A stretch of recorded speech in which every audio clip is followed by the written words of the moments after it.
Identificate tutte le vittime, tra queste anche un'intera famiglia distrutta, papà, mamma, figlie di 8 e 13 anni, concesso il nulla osta per il rimpatrio delle salme. E tra le vittime anche un gruppo di persone fuggite dalla guerra, tra queste c'è una bambina, erano in 8, ne sono morti 5, il console ucraino in visita all'ospedale dell'Angelo di Mestre.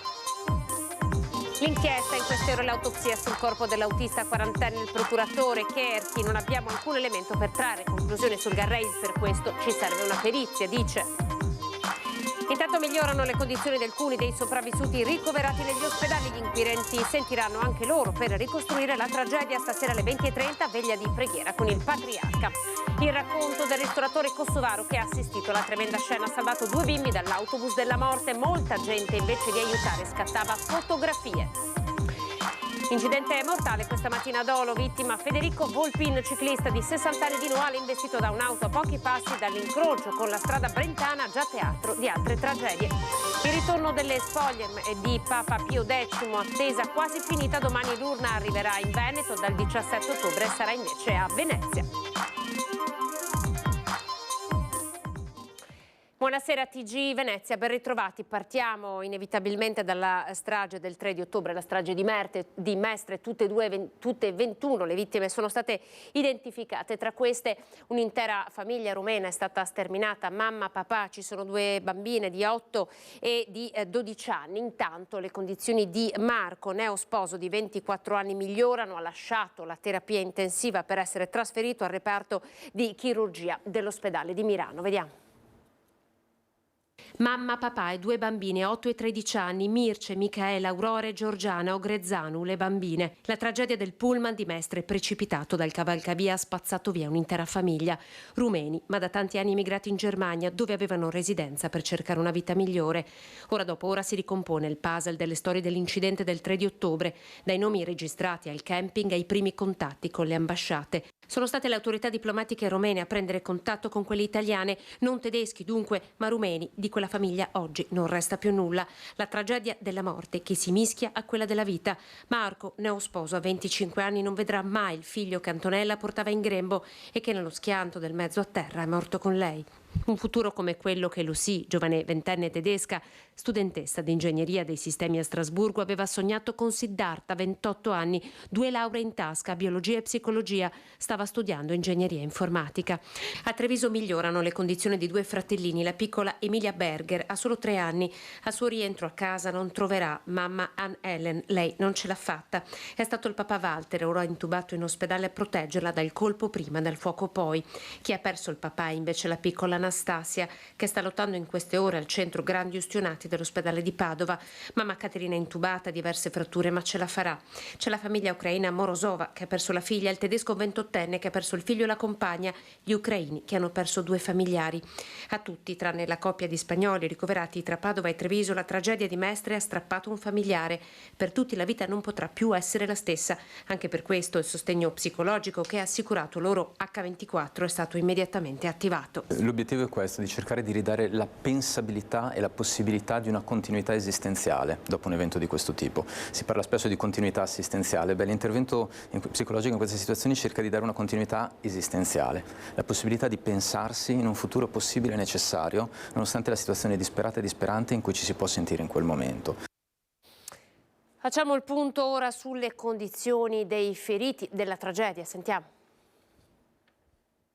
La situazione è sempre critica, è sempre molto grave, quindi una prognosi riservata, però insomma il fatto di poter sviluppare il percorso di cura dal nostro punto di vista è un segnale che ci dà qualche piccola speranza. Un piccolo filo di speranza per la piccola ucraina di 4 anni ricoverata in terapia intensiva a Padova, la ferita più grave della tragedia del bus precipitato a Mestre.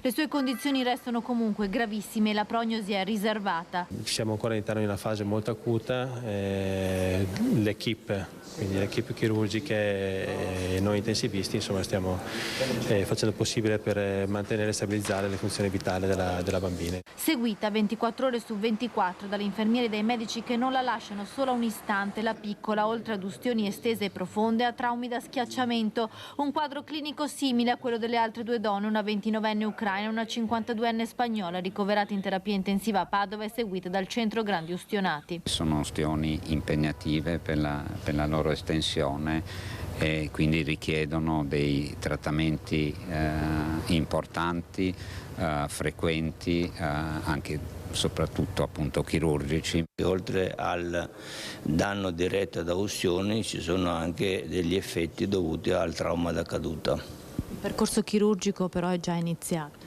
Sì, è iniziato il percorso chirurgico e procediamo contemporaneamente nella stabilizzazione, nella gestione delle funzioni vitali e nel trattamento chirurgico. Negli altri ospedali veneti ci sono gli altri 12 feriti. A Milano migliorano le condizioni del 28enne croato che ha perso la moglie incinta, così come ad Olo è uscita dalla terapia intensiva la 24enne studentessa francese che invece ha perso il fidanzato tedesco.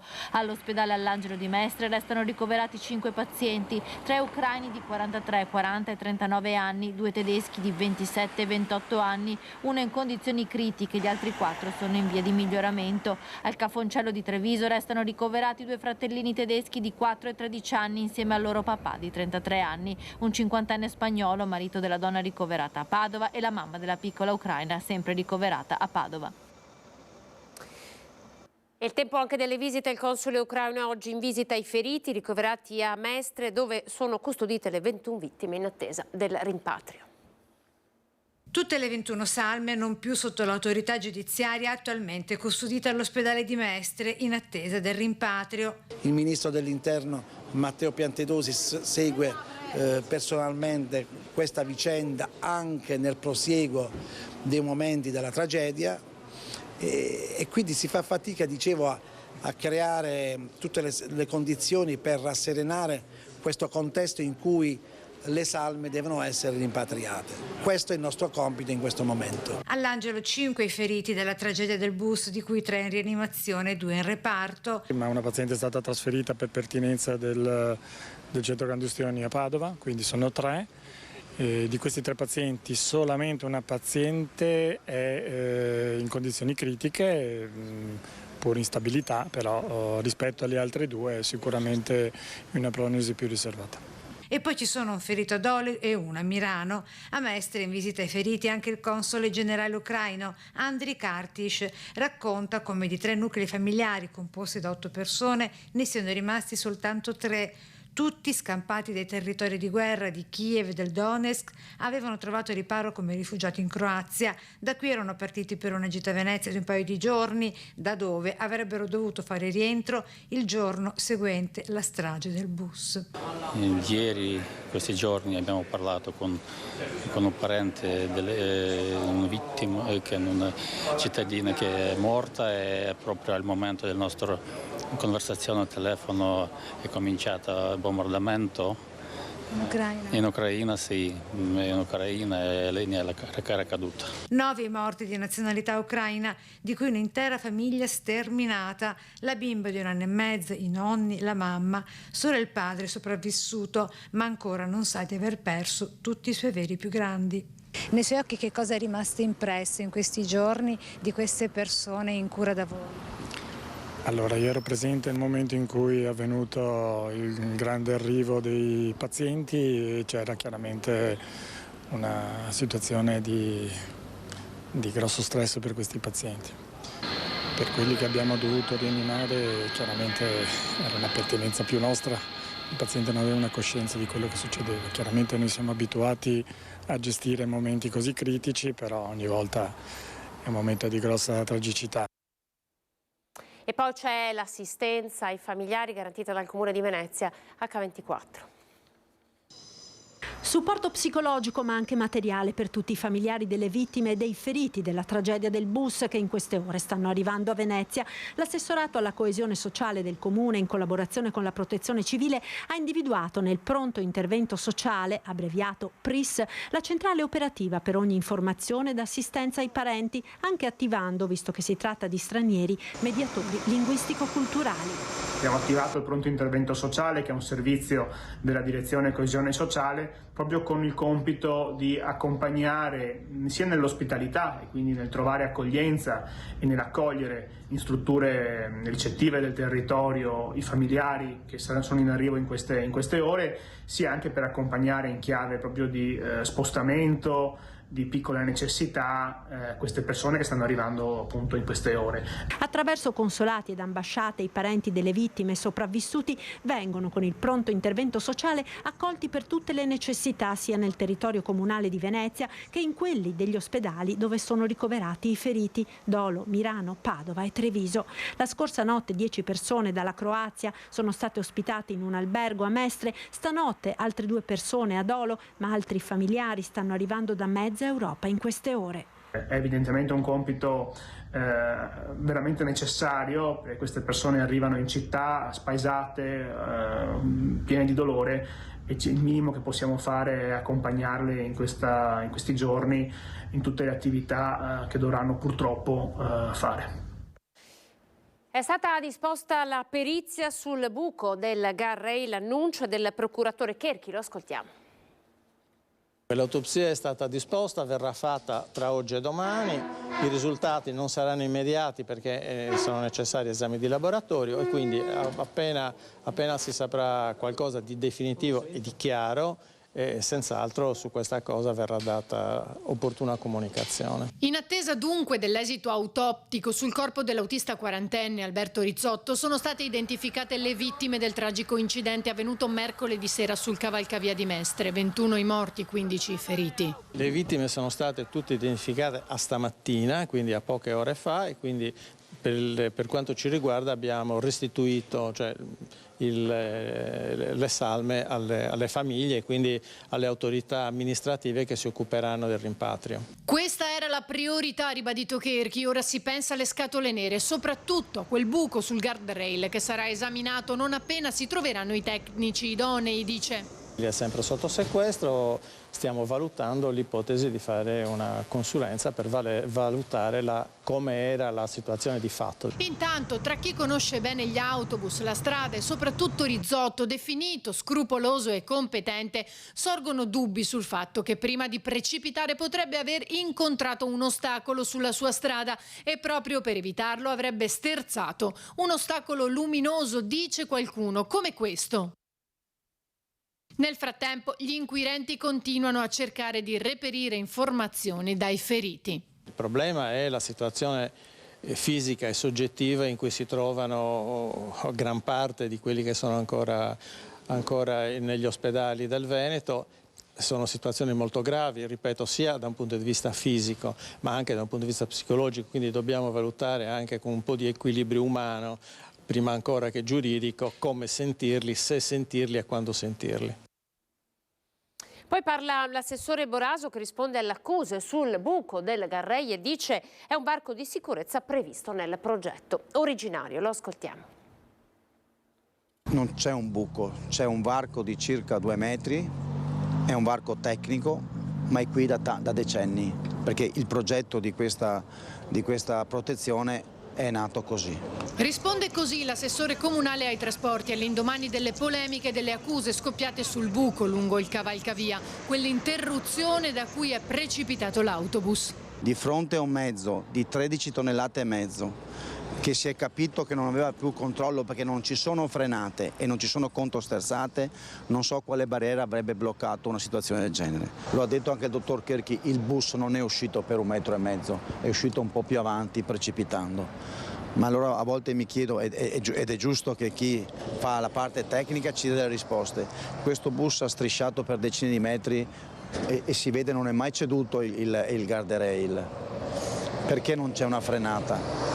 perché non c'è una controsterzata? Io aspetterei le valutazioni della procura, ci sono telecamere, scatole nere, ci sono registrazioni. Fare sciacallaggio su questa vicenda anche no. Poraso aggiunge, quel cavalcavia il comune l'ha ereditato. Dal 2016 noi abbiamo monitorato questo ponte, fatto tutte le procedure di legge, progetto preliminare, progetto definitivo, progetto esecutivo, una gara, aspettato che chi ha vinto la gara non abbia il ricorso contro perché 7 milioni di euro sono una gara importante. La gara è in esecuzione perché se poi arrivate da Venezia la vedete, c'è un cantiere aperto da oltre un mese che sta rifacendo la qui vicenda della banchina, perché io non posso inserire un nuovo guardrail se non rifaccio la banchina laterale. Infatti ci sono diversi milioni di euro investiti. Di quanti milioni parliamo, Assessore? 6,5 milioni quasi, di cui 3 vengono spesi per rinforzare i piloni.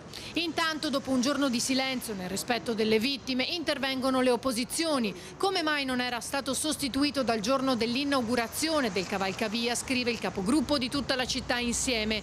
Perché le tante segnalazioni di precarietà continua non hanno trovato pronta soluzione, anche se tempo e fondi per farlo c'erano. Chi ha responsabilità, conclude Martini, deve rispondere. La storia ora di Bukaj, kosovaro ex clandestino, poi soccorritore eroe, ha messo in salvo 2 fratellini tedeschi.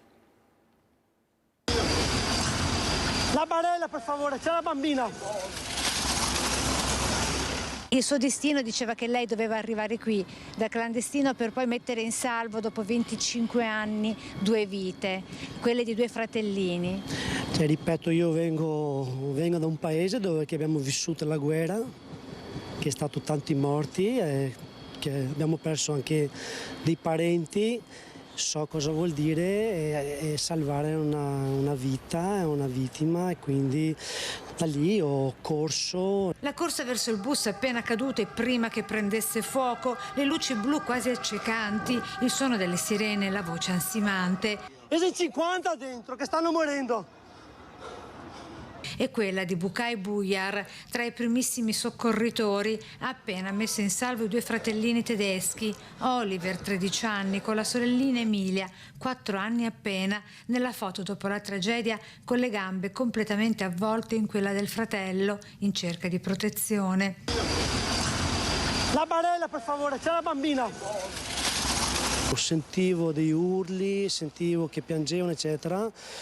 E lì ho visto questi 2 bambini e che io ho cercato di mettere da parte, che piangevano, che chiedevano sempre la mamma. Ma i 2 fratellini non sanno di essere sopravvissuti alla mamma, morta nell'incidente, con il papà di 33 anni sempre in terapia intensiva. Secondo Bukaj, tante vittime si sarebbero potute salvare se soltanto ognuno tra i presenti avesse fatto la sua parte, invece di restare nella staticità di spettatori di morte. Dal posto dell'incidente a indietro di 30 metri c'erano tante persone che facevano il video e foto che io chiamavo l'aiuto, venite a aiutarmi, venite a darmi una mano, nessuno. Bukaj, kosovaro, da genitore qual è, vedendo i 2 fratellini tedeschi soli, feriti e sanguinanti, ha subito pensato ai suoi 4 figli. Mi sembravano come fossero i miei bambini.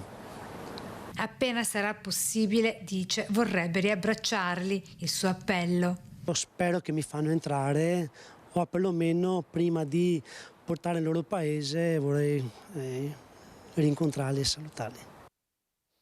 Ora il racconto di uno dei titolari del bus guidato dal 50enne che ha chiamato i soccorsi e lanciato anche l'estintore. In quel momento non so come avremmo reagito o come avrei reagito io. Lui ha fatto quello che si sentiva di fare, quello che poteva fare, e se l'ha fatto è stato bravissimo. Sarebbe stato il primo a chiamare i soccorsi, lui, l'autista 50enne mestrino, ora a casa per alcuni giorni, che guidava il bus a Auriga sopraggiunto mentre l'altro precipitava. Stava riportando in mezzo in azienda, come racconta uno dei titolari quando si è ritrovato nel caos. No, non c'erano passeggeri a bordo, sì, stava rientrando e si è accorto di quello che stava succedendo e quindi si è fermato. Sconvolto, ha chiamato subito in azienda. Ha detto che era successo un disastro, che si era ribaltato un autobus ed era finito sotto il viadotto e che c'erano feriti, c'erano delle persone intrappolate. Voleva intervenire ma è rimasto bloccato, così ha lanciato un estintore a un autista che si era fermato a pochi metri dal rottame del bus sotto. Ora è a casa, forse sotto shock, perché vivere un inferno così, dicono molti autisti, ti cambia per sempre. Una veglia di preghiera per le vittime e i feriti nell'incidente all'autobus è stata organizzata per questa sera dal Patriarcato di Venezia nella chiesa del Sacro Cuore, via Leardi a Mestre, nei pressi della stazione ferroviaria. La veglia sarà presieduta dal Patriarca di Venezia, Monsignor Francesco Moraglia. Pochi secondi di pubblicità, torniamo tra poco. TG Venezia, ben ritrovati. Un'altra tragica notizia: un ciclista di 60 anni, Federico Volpin di Noale, il suo nome, è stato investito da un'automobile nella tarda mattinata mentre stava per attraversare la strada brentana a Dolo. Le sue condizioni sono apparse subito critiche e non c'è stato nulla da fare per salvargli la vita. Sul posto sono intervenuti l'ambulanza, la Lì Soccorso da Padova. I sanitari, dopo aver cercato di rianimare l'uomo sul posto, non hanno potuto fare altro che constatarne il decesso. Alla polizia locale sono aspettati i rilievi per fare chiarezza sull'esatta dinamica dello schianto. Attenzione, perché è finita l'attesa. Per domani è previsto l'arrivo delle spoglie mortali di Papa Pio X a Treviso, poi sabato nella sua Riese Pio X invece a Venezia a partire dal 17 di ottobre. Ci fermiamo con questa notizia, siamo alle previsioni del tempo. Grazie per averci seguito, arrivederci.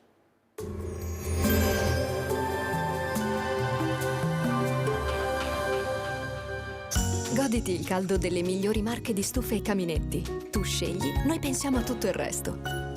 Meneghel, a Roncade, Treviso. Benvenuti al meteo. L'anticiclone si rafforza ulteriormente sul nostro territorio. Il tempo si mantiene buono, una sorta di estate nel cuore dell'autunno. Vediamo il dettaglio dunque di venerdì 6 ottobre.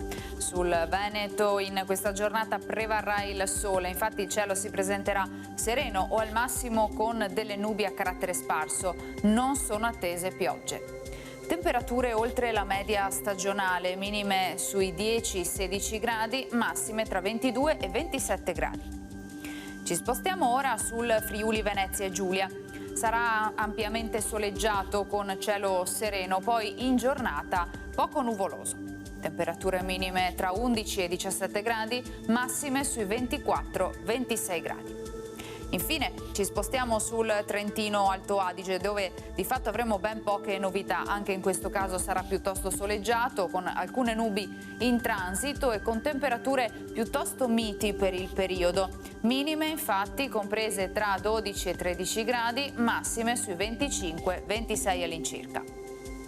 Dal meteo per ora è tutto, vi auguro un buon proseguimento in nostra compagnia.